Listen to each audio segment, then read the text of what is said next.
હું 10મું ભણીને પછી પપ્પા કામ કરતા હતા એમની જોડે લાગી ગયો.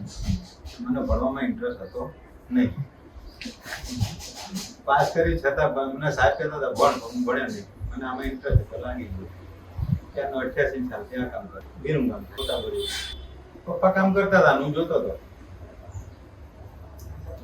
જેમ પછી કામ કરતો ગયા એમ બધું આવડતું ગયું. મોડેલમાં જેમ જેમ નવું આવે એમ નવું શીખતા ગયા.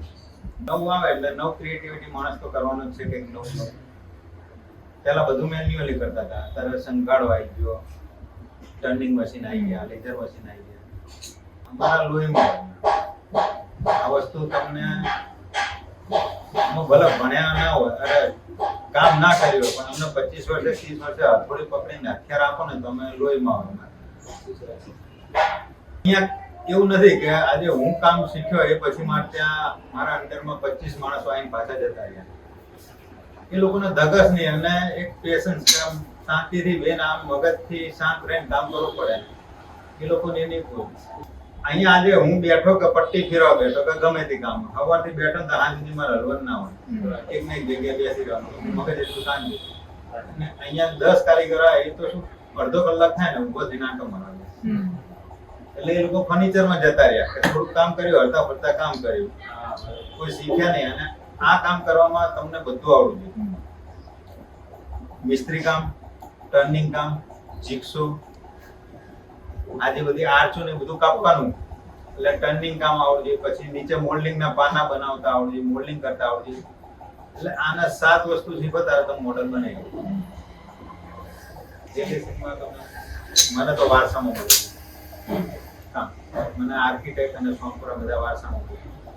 મારા પપ્પા મિસ્ત્રી કામ કરતા હતા, એ તો તમને નીચે વાત કરી દે. એ મિસ્ત્રી કામમાં જતા હતા, એમને આર્કિટેક્ટ મળ્યા સુનિલ શાહ કરીને.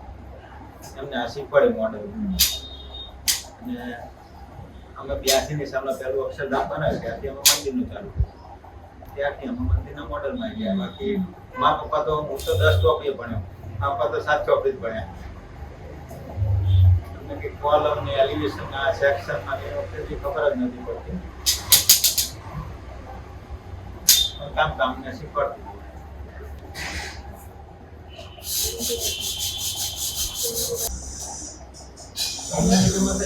જયારે સુથાર કે અમને વારસામાં અમારો ધંધો મળ્યો કે મિસ્ત્રી કામ છે કે કોઈ આ ના. ત્યારે સોમપુરા જે રહ્યા એ કોમ્યુનિટીને વર્ષોથી એમના બાપ દાદા મંદિરમાં અને શિલ્પશાસ્ત્ર, આજે મંદિર બનાવવા માટે શિલ્પશાસ્ત્ર જરૂરી છે. એ લોકોને શિલ્પશાસ્ત્ર વારસામાં મળેલું. એ કોમ્યુનિટીને પહેલા બધા અહીંના ગુજરાતના સોમપુરા બધા રાજસ્થાન, મૂળ રાજસ્થાની છે. અમે મૂળ રાજસ્થાની, વર્ષોથી અહીંયા એટલે ગુજરાતી કહેવાય. એ કોમ્યુનિટી આખી સોમપુરા અલગ, અને જેમ અમે સુથાર એમ એટલે સોમપુરા એમને વારસામાં બધું શિલ્પશાસ્ત્ર મળ્યું. જેમ અમને નાનપણથી આ બધું જોઈએ, અમને ખબર પડે આ વસ્તુ આવે.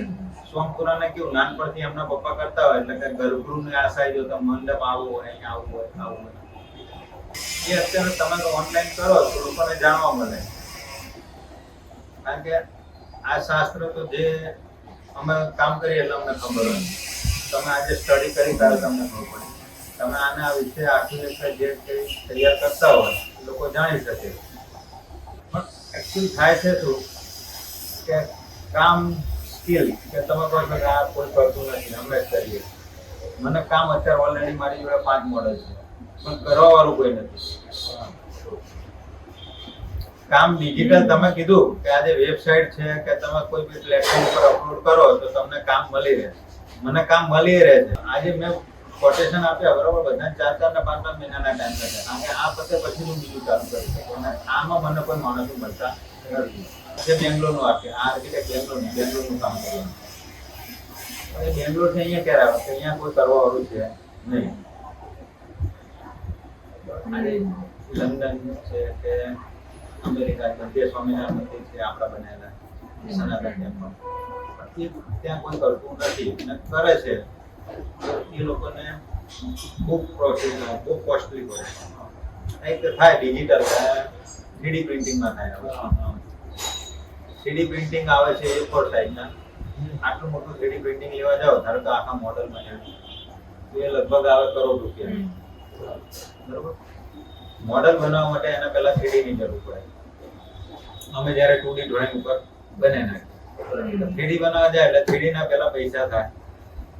કે આજે હું સપોઝ આ 3 લાખમાં મેં બનાવ્યું હોય ફોર એક્ઝામ્પલ, તો તમે 3D માં બનાવવા જાઓ 3D પ્રિન્ટરમાં તો 1.5 લાખ રૂપિયાનું પહેલા 3D થાય, એને પછી પ્રિન્ટ કરો તો લોકોને મોંઘું પડે.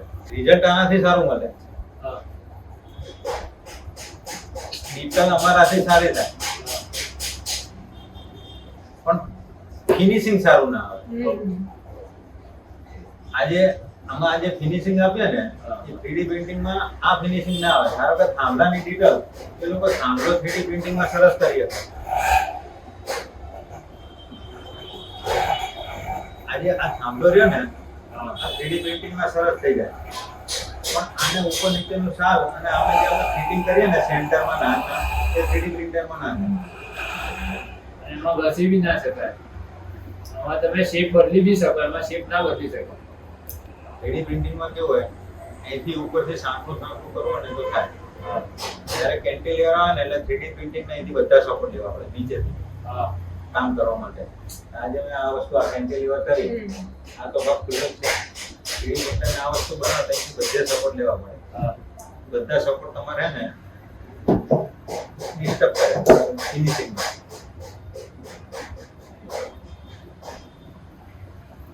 તો 3D પ્રિન્ટરમાં થાય ખરું પણ અમુક જ પાર્ટ થાય. ધારો કે તમારે ખાલી એક થાંભલો બનાવો તો થઈ ગયું, પણ એને તમારે કન્ટિન્યુ ઓળખાવા આના તો ના. આ થાંભલો હું બનાવું છું ને, હું 2 દિવસની અંદર 30 થાંભલા 35 થાંભલા બનાવી નાખું. આ વસ્તુ મેં 3D પ્રિન્ટરમાં બનાવેલી. અમે બી ટેકનોલોજીમાં જોયું 3D પ્રિન્ટિંગમાં. આ થાંભલો બનાવતા 7 કલાક થાય. 32-36 થાંભલા જે કંઈ હોય આપણો લોટ મારે આ મંદિરની અંદર આવતા હોય 32 થી 36 થાંભલા બનાવી નાખું 3 દિવસ. 3D પ્રિન્ટિંગમાં આ જ વસ્તુ બનાવતા 7 થી 8 કલાક થાય. શું થાય આ વસ્તુ ઉપર નીચેના હાલ ના બને 3D પ્રિન્ટરમાં. 3D પ્રિન્ટરમાં આમ બનાવવું હોય તો આ ગોળ હાલ કરવા માટે એને બધે સપોર્ટ લેવા પડે. બરોબર, આ વસ્તુ કે મારે આ ઉપર નીચેના હાલ વગરનું સેન્ટર ના આવે. હું માનું છું કે આજે માણસ રહ્યો, હું કામ કરું છું, મને કામ ક્યારે મળે? તો કામ જોઈને મને કામ મળે. અત્યારે બજારમાં શું થાય છે કે અમને એક પાર્ટી જોડે મેં કામ કર્યું, એ રાત્રે આવી અહીંયા મને ઓર્ડર આપ્યો, મને કે સવારમાં તમને એડવાન્સ આપી દઉં. ઓકે, અહીંથી બોમ્બે થી આવ્યા હતા મને ઓર્ડર આપવા, મારું કામ જોયું ફાઇનલ કરીને ગયા. રાત્રે મણિનગર ગયા તો નીચે એક દુકાનમાં આવી રીતે અમારે જેમ મોડલ બનાવતો એક કોમર્શિયલ બિલ્ડિંગ, એ ભાઈએ એ સંબંધિત ત્યાં રોકાણા એટલે કે અમે મોડલનો ઓર્ડર આપવા આવ્યા હતા. સામે મોડલનો ઓર્ડર આપ્યો તો કે આપણે નીચે મોડલ જ બનાવવાનું. નીચે ગયા મળે ભાઈ, કીધું કે આપણે મંદિરનો મોડલ બનાવો, ત્યાં બનાવી આપું. એ ભાઈ એવું કીધું હું બનાવી આપું. તો તમે આજ પહેલા મંદિરના મોડલ બનાવ્યા? તો કે હા બનાવ્યા. એ ભાઈએ ફોટા બતાવ્યા. પછી અમને જે ડ્રોઈંગ આપ્યું હતું એ ડ્રોઈંગ એમને બતાવ્યું આપણે આ મોડલ બનાવો. તો 1.25 લાખ રૂપિયા લઈશ. એ જ વસ્તુના મેં એને 2.5 લાખ કીધા, 1,75,000 કીધા હતા. પાર્ટી મને ત્યાંથી ફોન કરે કે નમિતભાઈ અહીંયા એક છે ભાઈ મોડલ બનાવવા, એ મને 1.25 લાખમાં બનાવી આપે. જો તમારી ઈચ્છા હોય તો હું તમને આપું, મારે તમારી જોડે બનાવવાનું પણ કે તમે 1.25 લાખમાં બનાવી આપો. સાહેબ મારાથી જ નહીં કીધું, આપી દે. એ મોડલ આપીને ગયા. એ ભાઈને આ વિશે કઈ ખબર જ નથી પડતી, મોડલ ક્યાંથી સ્ટાર્ટ કરું, કઈ રીતે કરું. પાર્ટી મોડલ આપીને જતી રહી. જે આર્કિટેક્ટ ડ્રોઈંગ બનાવ્યા હતા ને પેલા ભાઈ રોજ આવે કે આનું કઈ રીતે કરવાનું, આનું કઈ રીતે કરવાનું. પેલા લોકોને ઓપનિંગ ની તારીખ આવી, પેલા ભાઈને 50% મોડલ નતું કર્યું, 50% એડવાન્સ લઈ લીધા હતા. બરાબર, એટલે પેલી પાર્ટી આવીને એવું કીધું બોમ્બે થી, મારું મોડલ પૂરું નહીં થાય ને તો હું બાકીના પૈસા નહીં આપું, તારું તારી જોડે રાખી હતી મોડલ મેં તને કઈ નીકળી ગયું. પેલા ભાઈએ માણસો ભેગા કર્યા, આના આ થાંભલો 1 પીસ બનાવ, પેલા ભાઈ આ ચોરસ અલગથી આ અલગથી બધું. જેને આજે નોલેજ નહીં માણસ, હું કામ કરતા કરતા આજે 20 વર્ષથી શીખ્યો કે આ વસ્તુ મારે આવી કરવાની, હું આ શીખી ગયો. એ ભાઈ પહેલી એની જિંદગીમાં પહેલું એનું મોડલ બનાવશે. પછી મોડલ બની ગયું અને મોકલાવી પાર્ટીએ લઈને મોડલ નાખી દીધું, આવું મોડલ નહીં હોય. એ મારા ત્યાં જોઈ ગયો હતો. પછી ફોન આવ્યો મને કે આપણે મોડલ બનાવવાનું મળી દીધું. અચ્છા બે તો તમે બનાવરાઈ લીધું. મેં તો મારે તો કામે બગડ્યું બધું ગયું. સુરતમાં મોડલ આવ્યું મેં નાખી દીધું. એટલે તમે કામ આપ્યું તો કઈ રીતે? મને કે એને ખોડલધામનું મોડલ બનાવ્યું. કયું? ખોડલધામ. ખોડલધામનું મોડલ મેં બનાવ્યું. પણ એ ભાઈ ત્યાં સાઈડ ઉપર કેવું છે ફોટા પાડીને આવતો રહેતો. અમારા ચોમપુરાના ને બધા કામ છે ને ઘણાના અમારે એવું હોય છે કે આજે કામ આલી દીધું ને અમે મોડલ બનાવ્યું. આ ભાઈ ડ્રોઈંગ લઈને આવ્યા મોડલ બનાવ્યું. તમને કામ મળ્યું પાર્ટી બીજી પાર્ટીએ તમને કામ આપ્યું તમે ડ્રોઈંગ બનાવી મને મોડલ આપ્યું મોડલ બની ગયું. તમે તો 50% લઈ લીધા કામ ચાલુ કરવાના. આજે કરોડનું કામ હોય તો તમને 5% એડવાન્સ હાલે તો 5 લાખ 7 લાખ ખાડો ખોદી નાખ્યો પછી બીજા પૈસા આલો હોય તો હું કામ ચાલુ કરી દઉં. તમને 10 લાખ મળી ગયા તો તમારે ડ્રોઈંગ ની મજૂરી કેટલી? કશું જ નહીં. 10 લાખ લઈને ડખું ચક્કર થઈ જવાનું.